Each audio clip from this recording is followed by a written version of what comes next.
Welliggy, welliggy, well. What do we have here? It's another KSP video, of course. Now, some of you guys may be wondering as to why I have not uploaded in a while, besides that recent one, maybe today, maybe it was yesterday, depending on when you're watching this. I don't know. I'm not sure when I'm uploading this. But, where I dropped a submarine from space into the ocean because I had to do something, I don't know. But, anyway, there's a heat wave. My computer couldn't really run anything, but that's not a big deal right now. Anyway, I am now on summer vacation, which means that I have a lot of free time, which also means that I'm going to be able to focus on my videos, which means a lot more comedy. That's right, spelled with a capital K, that's comedy. So yeah, we're going to be working on a lot of funny stuff. I'm going to get more better edits. For example, that title card right there that you just saw, and the well at the beginning. I don't know, I've added some sound effects in here, mix and match. But yeah, this should all mean good, better, higher quality entertainment for y'all. If that's not worth a sub, I don't know what is. Anyway, little background info right here. I'm gonna get to this in a second, but essentially, we're flying around this modded planet and we're looking for dinosaurs. There are supposedly dinosaurs on this planet, and I have not been able to locate them until the end of this video. Spoiler alert, I do. You probably saw it from the intro, but whatever. I mean, like the thumbnail thing. Thumbnail? Yeah, that's the right word. Regardless. Why don't I talk about what's on screen? I am looking for them right now. I built this cool SSKO. It has some engines on, like, the belly of the plane, so we can just land instead of having to go through the trees, which do have collision. I didn't think the trees had collision, but they do. I learned that the hard way trying to crash into them. Also, you may be wondering, like, I always do a thing where I launch a spaceship, and then that spaceship comes down from Kerbin, like an interstellar spaceship. And I did actually show you the ship that I did that with in the other, not that highest quality, cinematic video I did earlier. And yeah, I used that and I came over, but it was either maybe the heat wave corrupting my files or probably just my own stupidity that caused the start button of the recording to not be pressed. Anyway, I kind of gave up here and I just started flying around a mountain and into a volcano because volcanoes are cool. Okay, so yeah, volcanoes are cool. Anyway, what was I talking about? Right, footage. So, what happened was I landed here and I started to set up a base, as you saw at the beginning. I got the base building footage, but not the actual landing footage. But back to the dinosaurs, that's like why you clicked on this video, right? So, essentially, I looked everywhere, okay? I just could not find these dinosaurs. Like, I looked in several different islands, different biomes. I'm not sure. So I resorted to Google, which gave me, go to the Hades system. Yeah, no. That's just wrong. AI is stupid. And, here we go. So I went to reach out to people in the comments of YouTube, and they did not know. I asked several people, not just this one, until Bogue came up and saved my video. Thank you very much to Bogue. Essentially, they are like Easter egg type things, and you have to find them using like the Rove Max, different components and whatnot. Not Rove Max. That's the pro I'm using. I don't know what I'm talking about. You have to find them using the KerbNet, which allows you to find Easter eggs. Apparently, there are only 2 of them on the whole planet, which I don't know. I would like to see more, but whatever. And yes, they're Easter eggs. So you can find them by launching a probe that has thingies on it that will allow you to find them, and then put it into a polar orbit where you can then essentially so. Because the planet's rotating, you're in a polar orbit, you will just be able to fly over every part of the planet and scan the bottom. And by doing a little thing that I'm going to show you in a second, that should be possible. And we'll be able to find the little Easter egg things. So, this is the Dino Finder 1, because this is the probe that is going to give us the location of the dino, where we can then go ahead and take an SSKO. Not an SSKO, VTOL. Wait, did I say SSKO earlier? I meant VTOL. No, like a long time ago when I was talking about the first plane. I'm not sure. Anyway, here we go, and yep, it crashed. This was during the heat wave, and I was not having fun, so I also wound up turning off a comms network because, I just kind of assume this place has a comm, but, I don't know. According to the game, it doesn't, which makes my probe core useless. I crashed again there. I didn't do the sound effect, I just realized, but, yeah, another crash right there. And here we go. Finally, we're going to get to launch the Dino Finder 1. It's going to be beautiful, it's going to be majestic, and we're going to get up to orbit. And then we're going to be able to do orbity things. I love doing orbity things, and by that I mean orbiting the planet and getting reconnaissance data. Because while this part may be boring, it is very important. As you can see, I'm launching. Oh, and there we go again. Not very fun, huh? Time for the final and, well, I know it's final, you don't, but now I'm telling you, so you do. Time for the final launch of the Dino Finder 1, where it does eventually work. I know this because I just waited till the heat wave was over. And, it's still really hot in here, like, my computer is relentlessly winning the battle against my AC for who gets to control the temperature in my room. So, that's fun.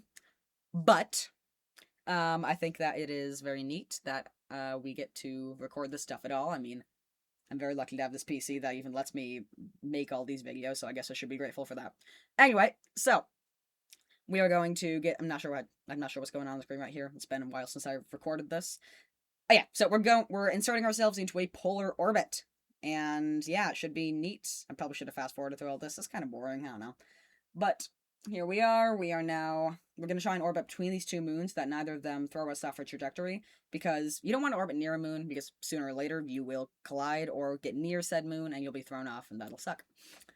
So, we seem to be in a good orbit now, so what is there to do?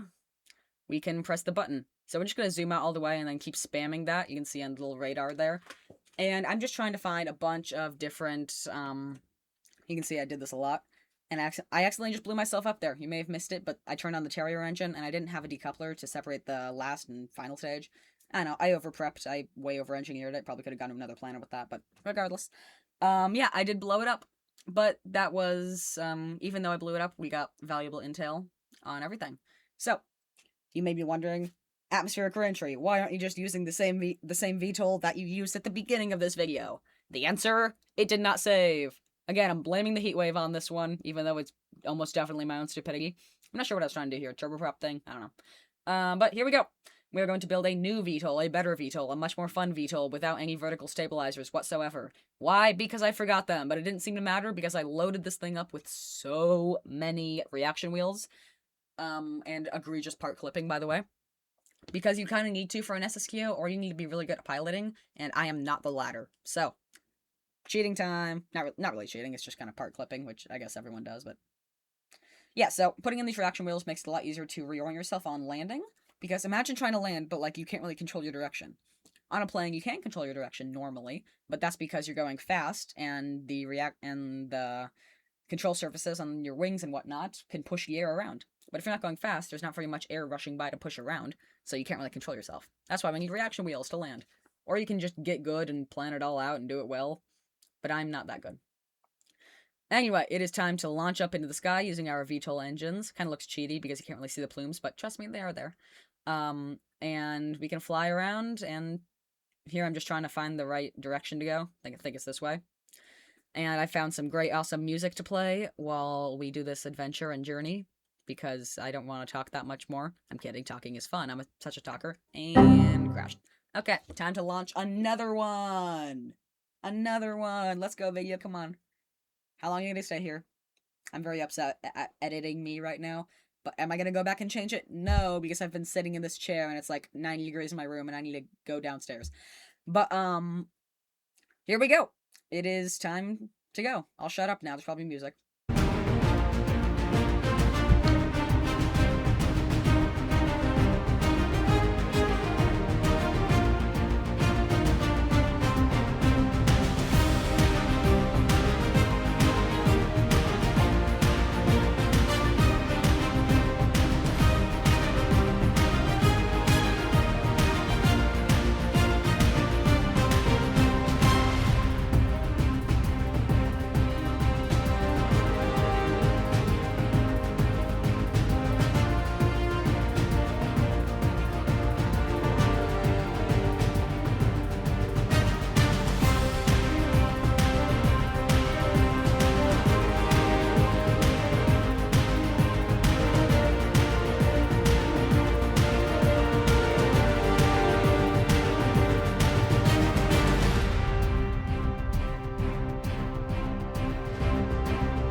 Well, it is time for a landing. It's getting dark, and nobody wants to watch a video in the dark, right? Yeah, I'm kind of tooting my own horn there, because I do make plenty of videos in the dark, and they're probably pretty annoying to watch. I should really try and land on the light side of planets, but I feel like the KSP gods are always against me on that. Anyway, coming down for a landing. This is also just kind of an excuse for refueling as well, because I did not plan enough fuel on this mission, but whatever, I mean, it's It's a terrestrial mission to a colonized planet. So, let's time warp today, and let's go. Nope. Anyway, let's reload, try again, and ooh, look at that, a rainbow spawned on us, isn't that beautiful? Yeah, by the way, I know you're seeing a bunch of crashing things here, and that's fun to watch, but, like, every single time it takes me another 10 minutes to boot up KSP, so that's not that fun to experience, but don't worry, I cut around it so you guys don't have to watch me wait and boot up KSP all the time, because that's boring. And here we go! Nope! KSP again! KSP struck again, that's, at least it's not the end of, like, a 3-hour building session. Like, I always build things, and I forget to save them, and then the game crashes right before I launch them, or, like, when I launch them. And then I lose all my progress. Yay, I love losing progress. No, I don't. I hate it. Okay. Transitions aside, here's more music. Enjoy.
Now that we've landed, I feel that in a game about space exploration and science and exploring new frontiers and all that Star Trek yada yada yada, it is important to do some science with this creature. So let's march on over and figure out what's going on. I can observe that it seems to be sleeping or I mean, it's levitating, so it is a formidable creature. It has the ability to levitate. That was probably intended. I'm sure that was intended. Totally intended. 100% intended. And, I accidentally turned on my craft from there. Not sure how. I think, Jebediah is just quantumly entangled with the craft. By the way, the creature does not wake up, at least mine. There are 2 on the planet, so I assume the other one is standing, from what I've seen in other videos. But, yeah. Again, I just press shift and Jebediah, and somehow my craft turns on. Again, quantumly entangled. I'm not sure how. Anyway, I tried touching the creature, but I couldn't really get up to it. So, you know what time it is now. It's time to ram the creature with an airplane. For science, of course. Nobody call PETA on me. It's just a video game. It's just a video game, guys. Anyway, let's get the legs back up and turn on our VTOL engines. Now we're just gonna fly in over here, turn on our main engine for a second, and see if it has collisions. My prediction is that it does, and that this will destroy my craft. Let's see. What do we got? It does not have collisions, in fact. I tried getting Bob out here and tried to get him to take a sample of the creature, but nothing really came up. But look at that. It kind of looks like he's cuddling us, like a teddy bear. Have a nice day, everybody. Goodbye.